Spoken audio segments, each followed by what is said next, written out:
back to my channel. So just a bit of an update on my last video, and I'm feeling a lot less anxious and more relieved now because I have some sort of plan about what's going to happen regarding my shopping.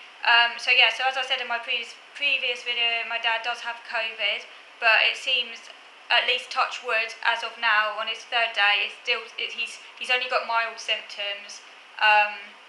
He doesn't have a fever, he doesn't have breathlessness or any of those more severe symptoms. He just has a sore throat, rather tired, as is to be expected, runny nose, that's basically like a sort of cold, basically. That's what he said it feels like. He said it feels a bit like a cold, not like flu or anything. He doesn't have a fever or anything like that. He just feels like he's got a cold, basically. And his symptoms are the same as yesterday, and they seem to be getting a bit better, so that's a good sign. But I spoke to a person from Autism Sussex today, and she's going to put on his doorstep tomorrow a big box of lateral flow tests. When he starts to feel better, he could take a test, and then if he's negative 2 days in a row, then he'll be able to do my shopping. I'm hoping he might be negative come Sunday, but if he's still positive, because obviously there's a bank holiday on Monday, but if he's still positive on Monday, then the person from Autism Sussex will do my shopping for me on Tuesday, and I trust her, I know her well, and she's like, I trust her completely because I've known her for a long time, and I know that she will do everything. She'll do my shopping in a way that I like because she knows all of my needs. So hopefully my dad will be able to do it if he's negative by then. But if he's still testing positive, then I have a good fallback, and I can give her my list, and then she could do my shopping on Tuesday. I can. It's not ideal, but I can eke out what I've got in the cupboard and in the fridge until Tuesday. So I'm not going to starve. I've got lentils, I've got cereal, I've got rice, I've got pasta, I've got pesto, I've got fruit, I've got orange juice, I've got yogurt, I've got tinned fish. So I'm not going to starve or anything. It's not like ideal, but I can eke it out basically until Tuesday. Because normally my dad does my shopping for me on Friday. But yeah, I can make what I have last until Tuesday. So it's not ideal, but it's the way it is. And I feel relieved that I do have a plan now, because that was what was stressing me out, and that's taken a lot of anxiety off. So that's good. So yeah, my dad was due his booster on Saturday, but that's obviously going to have to be deferred now for a month, and I'm still waiting for my booster. I'm in a priority group because of my severe mental problems. It's the only way I can kind of feel safe going forward. I'm also having a flu jab as well because of my OCD and stuff, which I'm really grateful for, because obviously that will massively help me going forward in terms of when I do start getting out and about again, because of my severe OCD and health anxiety around illness, and not being able to cope when I get ill. So I'm not exactly looking forward to having my vaccinations, but at the same time I will be relieved when it's done, because I do need to be boosted, because it's ages ago since I had my last. So I'm probably getting waning immunity now, and that makes my anxiety levels go higher as well. Particularly if I need someone in the house, if there's an emergency or something, I need to know I have full protection. So yeah, but that should hopefully happen soon, because I'm in a priority group. But I think they're doing it in descending order from those 60 and above, and next level. I think I'm in priority group 2 along people with mental problems, so it shouldn't be too long now.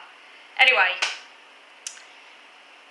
so I want to carry on talking about non-verbal learning disabilities.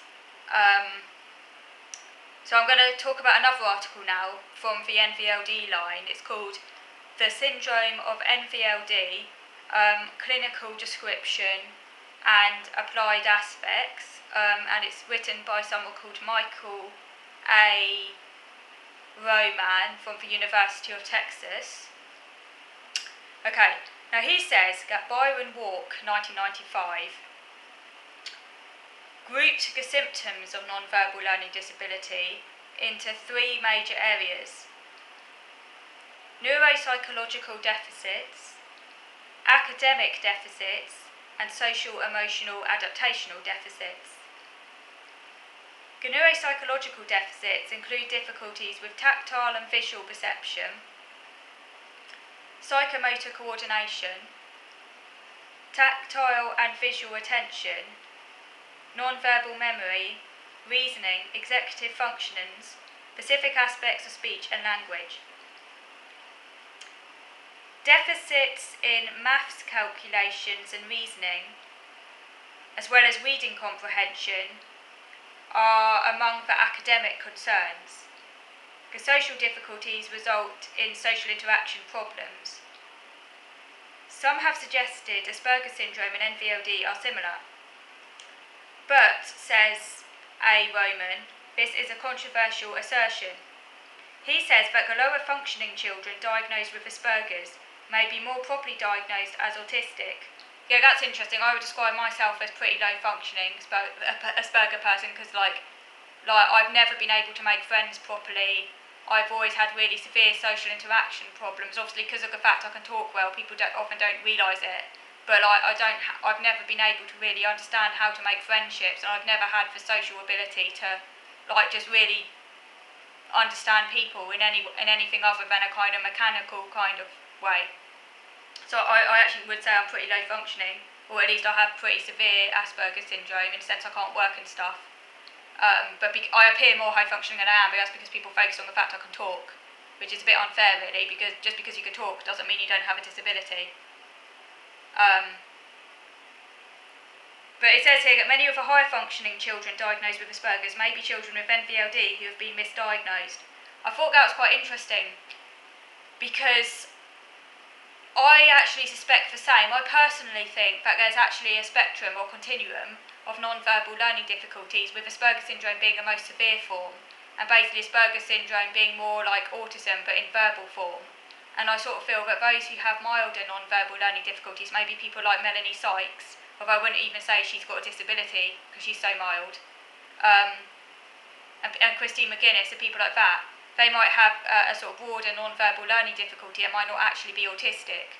But I would say that these non-verbal learning difficulties, the broader concept, might kind of be related to autism. In other words, it might share genes and stuff, which is why you might often see it in wider family members of autistic people.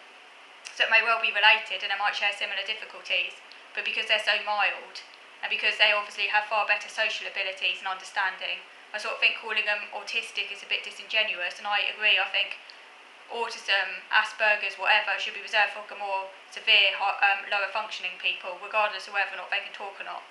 I know that's controversial, but that's what I think. I think that Asperger's is a valid form of higher functioning autism, but all people with Asperger's will be, by definition, quite low functioning, even though obviously more high functioning are people with classic autism, and milder than obviously people with classic autism. It's all relative, but still lower functioning in a sense that I think people with Asperger's, as it should be defined, are always going to have a really severe impairment, and most of them won't be able to have normal jobs, or if they can work, it will be in kind of sort of mechanical or repetitive work. They certainly won't be able to do what Melanie Sykes does. They might be able to stack shelves in the supermarket, or maybe operate a till or something if it's repetitive, or do some. Or I know one person with it who's a gardener, so that's quite repetitive and also quite solitary work. But even though I'd say people, I sort of feel like some people though, the ones who are more mild, might actually more just have a non-verbal learning problem and not actually be autistic. So I thought that's quite interesting what he said, but obviously that is controversial, but worth bearing in mind.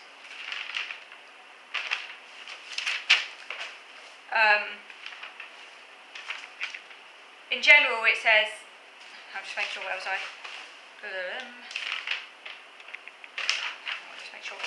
In general, the greater the magnitude of the IQ discrepancy, the more likely the accuracy of the diagnosis.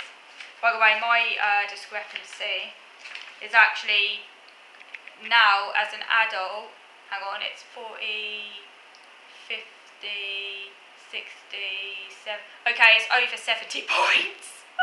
That's how extreme my discrepancy is. You can make a diagnosis on as little as 12 points, apparently, as long as they're like other signs that there. I'm basically a classic case of someone with really severe non-verbal learning disability combined with Asperger's. I'm a pretty messed up case, but yeah, it's interesting. It says here, in general, the greater the magnitude of the IQ discrepancy, the more likely the active diagnosis and also the more severe the person's symptoms will be as well, usually.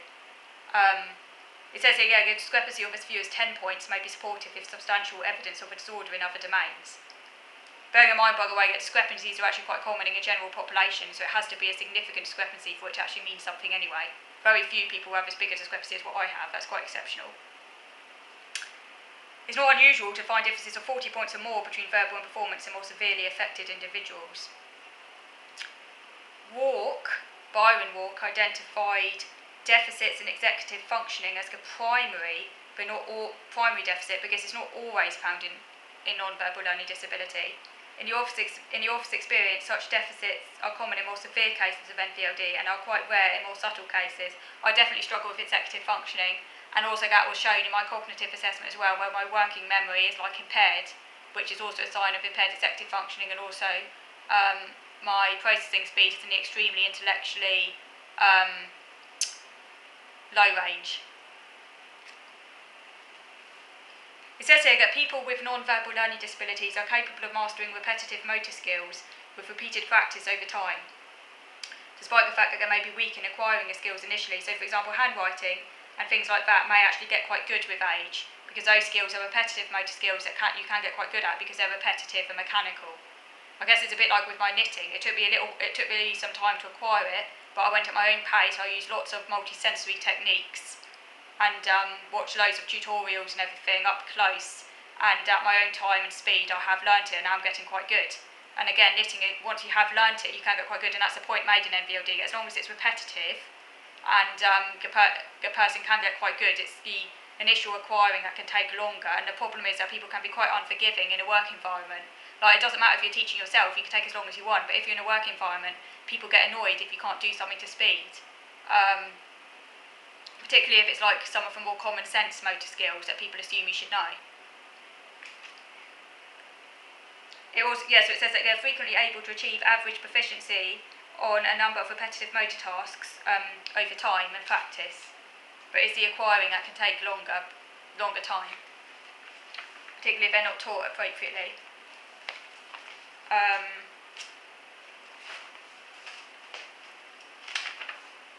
Where is it?